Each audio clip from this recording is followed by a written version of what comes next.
On this video, let us discuss about early contacts of Africa with other world along the western and central African coasts. The northern coastline of Africa was always in contact with Europeans across the Mediterranean Sea. Early contacts between Africans and Europeans along the western and central coasts of Africa involved trade in gold, slaves, and other goods like salt, iron, and copper. The first traders to sail down the West African coast were the Portuguese in the 15th century. Later, the Dutch, British, French, and the Scandinavians followed them. The exploration was facilitated and supported by an organization set up by the 15th century Portuguese Prince Henry or the Navigator. The main motive of the Portuguese for this was the need to gain direct access to the gold-producing area of the Western Africa. Besides, the Portuguese wanted to bypass Arab middlemen and Turkish blockage of the land and sea routes, leading to the rich source of trade items in the Far East. በዚህ ርዕስ በምዕራብና በማዕከላዊ አፍሪካ በኩል አፍሪካውያን ከሌሎች ዓለማት ጋር የነበራቸውን ግንኙነት በተመለከተ እንማራለን።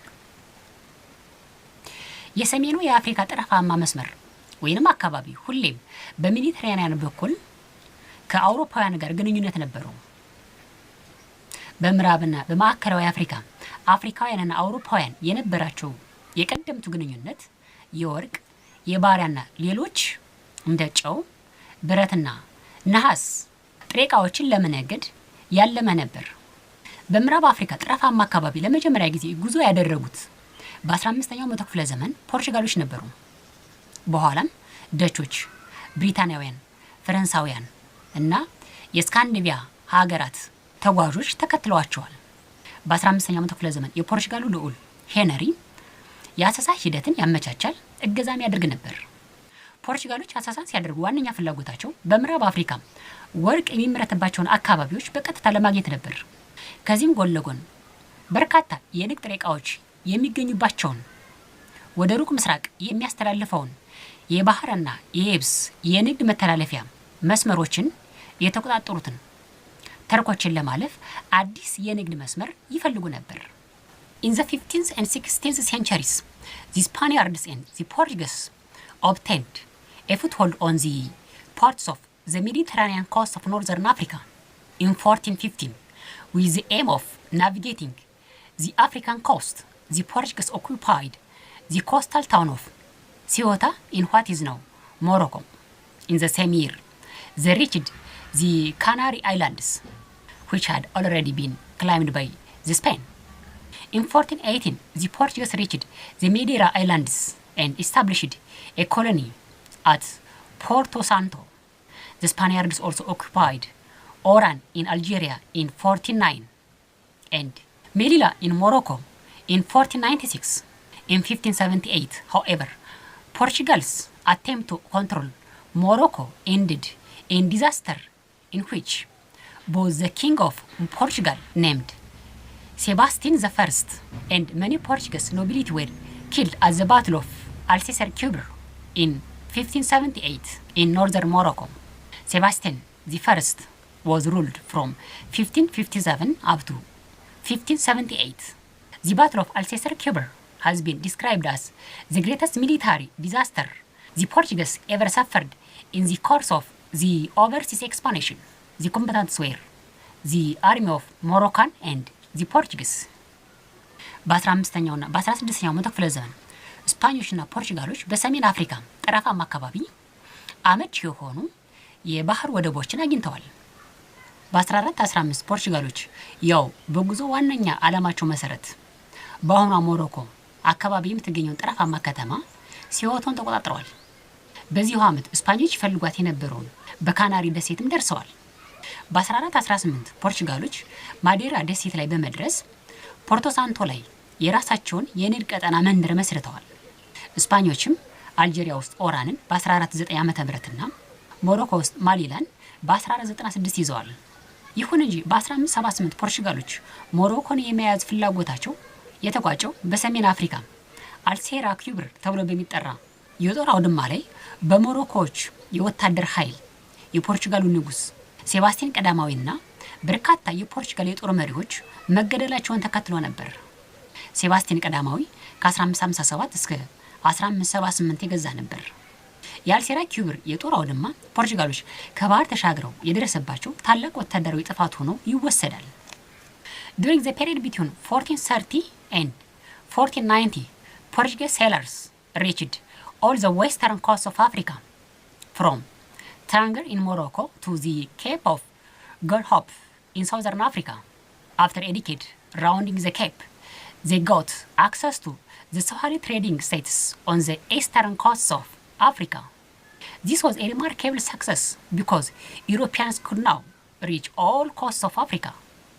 Besides, they could now bypass Turkish blockage and Arab intermediaries to have direct access to trade of the Far East. These early contacts made by the Portuguese led to the establishment of the first of a series of European footholds on the coast of Africa. Portuguese explorations of the Western Africa coasts also serves as a base for the latter outstanding explorations of ክርስቶፈር ኮሎምበስ ኤንድ ቫስኮ ደጋማ። በ1430 እና በ1490 ጊዜያቶች የፖርቹጋል ተጓዦች ከሞሮኮዋ ታንገር እስከ ደቡብ አፍሪካዋ ኬፕ ጎድ ሆፕ ድረስ ያለውን ሁሉንም የምዕራባዊ አፍሪካ ቦታዎች ደርሰውበታል። ከ10 ዓመት በኋላ በደቡብ አፍሪካ ጫፍ በመዞር በምስራቅ አፍሪካ ጠረፍ የሶሃሊ የንግድ ቀጠናዎችን የማግኘት እድል አግኝተዋል። ይህ አውሮፓውያን ሁሉንም የአፍሪካ ጠረፋማ አካባቢዎችን እንዲያውቁ ያስቻላቸው ድንቅ ስኬትም ነበር። ከዚህም ጎን ለጎን የአረብ አስተላላፊ ነጋዴዎችና ወደ ሩቅ ምስራቅ የሚያስኬደውን የባህርና የየብስ የንግድ መስመሮችን ለዘጉት ተርኮች ማለፊያ አዲስ የንግድ መስመርም አውቀውበታል። ፖርቹጋሎች የምዕራብ አፍሪካ ጠረፋማ ቦታዎችን ማሰሳቸው ክርስቶፈር ኮሎምበስና ቫስኮ ደጋማ ለሚያደርጉት ድንቅ አሰሳ መሰረት የጣለ ነበር። Therefore, the Portuguese explored and monopolized the northwest African islands like Madeira in 1418, Azores in 1439, and Cape Verde in 1460. In 1446, they landed and established trading posts on the Senegal coast of West Africa. The Portuguese established sugar plantations on these islands. These plantations were worked by slave labor from West African coasts. Merchants also used these Atlantic outposts as debarkation points for the subsequent journeys. በዚህም ፖርቹጋሎች በማሰስ የሰሜን ምዕራብ አፍሪካ ደሴቶችን እንደ ማዴራን በ1418 አዞርስን በ1439 እና ኬፕ ቨርድን በ1460 ተቆጣጥረዋል ወይንም አጠቃለው ይዘዋል። በ1446 በምዕራብ አፍሪካ ሴኔጋል ጠረፍ የንግድ ቀጠናዎችን መስርተዋል። ከዚህም በተጨማሪ ፖርቹጋሎች በእነዚህ ደሴቶች የሸንኮራ አገዳ ማሳንም መስርተዋል። ይህ የሸንኮራ አገዳ ማሳ ይለማ የነበረው በሰሜን አፍሪካ ጠረፋማ አካባቢ ባሪያዎች ጉልበት ነበር። ነጋዴዎችም እነዚህን የአትላንቲክ ጠረፍ መዳረሻዎችን በተከታታይ የሚያደርጉት ጉዞ ለመርከቦቻቸው ማሳረፊያ አድርገው ተጠቅመዋል። In the Central West, the Portuguese navigator Diego Cao arrived at the mouth of Congo River in 1482 and claimed the territory around it for Portugal. At first, the Portuguese made an alliance with the Nigola. Nigola was a king of the small kingdom of Nidongo in what is now northern Angola. The dominant peoples of this kingdom were the Bantu-speaking Mebendu. It was the Portuguese who renamed the region as Angola after the royal title of Nigola. በምዕራብ ማዕከላዊ አፍሪካ ደግሞ የፖርቹጋሉ ተጓዥ ዲጎ ካኦ በ1482 ከኮንጎ ወንዝ ጫፍ ደርሷል። ይህንም አካባቢ ፖርቹጋሎች ለመያዝ ፍላጎት አድሮባቸው ነበር። መጀመሪያ ላይ ፖርቹጋል ከትንሿ ግዛት ኒዶንጎ ንጉስ ኒጎላ ጋር ጥምረትን የፈጠሩ ሲሆን የዚች ግዛት ህዝብ አብዛኛው የባንቱ ቋንቋ ተናጋሪዎች ሜበንዶዎች ነበሩ። ከኒጎላ የንግስና ማዕረግ ላይ ነበር ፖርቹጋሎች ይህችን ግዛት አንጎላ በማለት የሰየሟት። Later, between 1580 to 1670, the Portuguese made white settlement in Nidongo, which led to the breakup of the kingdom. But the Portuguese presence in Angola was limited only to around Luanda on the Atlantic coast because of the continued anti-colonial resistance put up by the local people. The good example is the extremely fascinating story about Kyunizenga Mibande of the Mibindo of Nidongo State. Kyunizenga Mibande lived from 1581 up to 1663. She was a skillful negotiator and military strategist who led the early anti-colonial resistance of her people for 4 decades, from 1620s up to 1660s, foiling many Portuguese attempts to capture or kill her. After a continuous war against the Portuguese, Nzenga signed a peace treaty with them in 1656. The treaty largely focusing them to agree to her own terms, and her policies continued until her death in 1663. በኋላም ከ1580 እስከ 1670 ፖርቹጋሎች በኒዶንጎ የነጭ የሰፈራ ቦታዎችን መስርተዋል። ይህም የኒዶንጎ ግዛትን ሰነጣጥቋታል። ግን የፖርቹጋሎች ኑሮ በአንጎላ በአካባቢው ማህበረሰብ ጸረ ቀኝ ግዛት ትግል ምክንያት በአትላንቲክ ጠረፍ በሉዋንዳ ላይ ብቻ የተወሰነ ነበር። አንድ አስደናቂ የትግል ታሪክን እንጥቀስ። የኒዶንጎ ግዛት ከሙቡንዱ የሆነችው ንግስ ኒዘንጋ ሚባንዴ የፖርቹጋሎችን እሷን የመያዝና የመግደል ሙከራ በማክሸፍ ህዝቧን ለቀደምቱ ጸረ ቀኝ ግዛት ትግል የመራች ነበረች። የመደራደርና የጦርነት ስልት አዋቂም ነበረች። ከፖርቹጋሎች ጋር ተከታታይ ጦርነቶችን ካደረገች በኋላ በ1656 የሰላም ስምምነትን ተፈራርማለች። በስምምነቱ በብዛት የሷ ፍላጎት ነበር ተፈጻሚ የሆነው። ይህ ፖሊሲዋ በህይወት እስካለፈች እስከ 1663 የቆየ ነበር። The Kingdom of Congo suffered the same fate. Initially, it allied with the Portuguese in about 1482. In 1489, the Congolese embassy was sent to the Portuguese king, and in 1491, the Portuguese missionaries and craftsmen or masoners, carpenters, etc. visited the kingdom. Then the Portuguese converted the kings of Congo, called Mani Congo, his family and important chiefs to Catholicism. But Mani Congo's attempt to impose the Catholic faith on his people provoked a violent reaction. In 1507 AD, Afonso I succeeded his father Mbemba Nzenga. Afonso I ruled from 1507 up to 42. He was literate in Portuguese. He also modeled his government on the Portuguese system and built many churches. Under Afonso, Congo practiced enslaved rights in neighboring regions and became one of the main suppliers of the transatlantic slave trade. In about 1665, the Portuguese invaded the kingdom. Subsequently, they captured and killed the Mani Congo and ended the independence of Congo. The kingdom eventually collapsed towards the end of the 17th century because of internal unrest caused by the Portuguese slave raiders and invasion by the Jaga or Ibangala people from the far interior region. የኮንጎ ግዛት ተመሳሳይ ዕጣ ፈንታ ገጥሟታል። መጀመሪያ ላይ ፖርቹጋሎች ጋር በ1482 አካባቢ አንድነት ነበራት።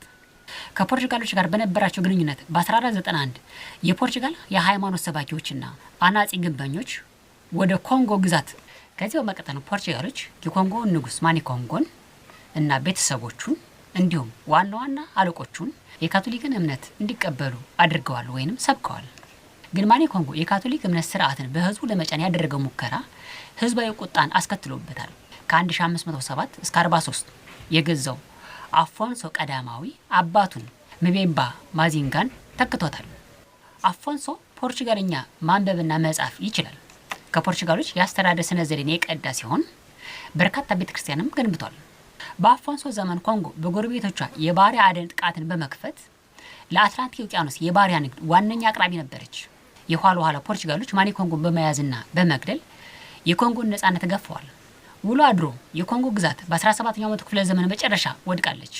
ለውድቀቷ ምክንያቶችም የሚከተሉት ናቸው። እነሱም በፖርቹጋሎች የባሪያ አደንና በጃንጋ ኦር ኢባንጋላ ህዝቦች ወረራ በተፈጠረ አለመረጋጋት ነበር። In 1497 up to 98, the Portuguese sailor Vasco da Gama sailed around the southern tips of Africa and landed in the Swahili ports of Malindi and Mombasa. He resumed his journey and eventually reached the India. Upon his return to Portugal, da Gama reported the great ways of the Swahili cities of East African coasts. Subsequently, Portugal sent fleets and captured the cities and their flourishing trade. Much of their trade and culture were destroyed by the Portuguese. At about the same time, the Portuguese established trading and military posts along the Mozambican coast of East Africa. From Mozambique, the Portuguese made unsuccessful attempt to gain control of the gold mines of Zimbabwe. These mining regions were by then under the control of the Roswy kingdoms of southern Zimbabwe. The Portuguese were more successful in the northern kingdoms of Muni Mutapa. ከ1497 እስከ 98 የፖርቹጋሉ ተጓዥ ቫስኮ ደጋማ በደቡብ አፍሪካ ጫፍ በመዞር በስዋሂሊ ወደቦች ማሊንዲና ሞምባሳ ላይ መድረስ ችሏል። ጉዞውን በማስረዘም እስከ ኢንዲያ ሄዷል። ከተመለሰም በኋላ ደጋማ በምስራቅ አፍሪካ የስዋሂሊ ከተሞች ያላቸውን ትልቅ ሀብት አሳውቋል። በኋላም ፖርቹጋሎች የባህር ኃይላቸውን በመላክ ከተሞችን እና የንግድ እንቅስቃሴያቸውን ተቆጣጥረዋል። አብዛኛው የነሱ ንግድና ባህል በፖርቹጋሎች ወድሟል። በተመሳሳይ ጊዜ አካባቢ ፖርቹጋሎች በምስራቅ አፍሪካ ሞዛምቢክ ጠረፍ የንግድና የወታደራዊ ቦታዎችን መስርተዋል። ከሞዛምቢክ ሆነው ፖርቹጋሎች የዚምባብዌ የወርቅ የቁፋሮ ቦታዎችን የመያዝ ያልተሳካ ሙከራ አድርገው ነበር። በወቅቱ ይህ ቦታ በደቡባዊ ዚምባብዌ በሮዝዊዎች ቁጥጥር ስር የነበረ ነበር። ይሁን እንጂ ፖርቹጋሎች በሰሜናዊ ዚምባብዌ ግዛት በሚኒ ሙታፓ ላይ የተሻለ ስኬት ነበራቸው። In 1573, they pursued the king to give them possession of some mines and permission to settle along the Zambezi River in northern Mozambique. But the Portuguese settlers wanted more and gradually increased their influence over the affairs of the kingdom. In 1628 up to 29, using hired African soldiers, they defeated the king's forces and a new treaty made him a puppet of the Portuguese. However, in 1693, the Roswy, led by Changamire from west of Muni Mutapa, expelled the Portuguese from the region. At the end of the 17th century, the Portuguese were also expelled from the East African ports north of Mozambique by Arabs from Oman in southeastern Arabia. በ1573 በሰሜናዊ ሞዛምቢክ ዛምቢዚ ወንዝ አካባቢ የቁፋሮና የሰፈራ ቦታ እንዲሰጣቸው ንጉሱን አሳምነው ነበር። ይሁን እንጂ ፖርቹጋሎች በግዛቷ ላይ ፍላጎትን በማሳደር ተጽዕኖአቸውን እያሳደጉ መጥተዋል።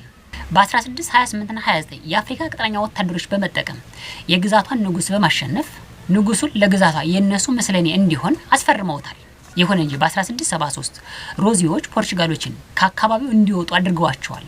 በ17ኛው መቶ ክፍለ ዘመን መጨረሻ ፖርቹጋሎች በአረቦች አማካኝነት ከምስራቅ አፍሪካ ወደቦች እንዲወጡ ተደርገዋል።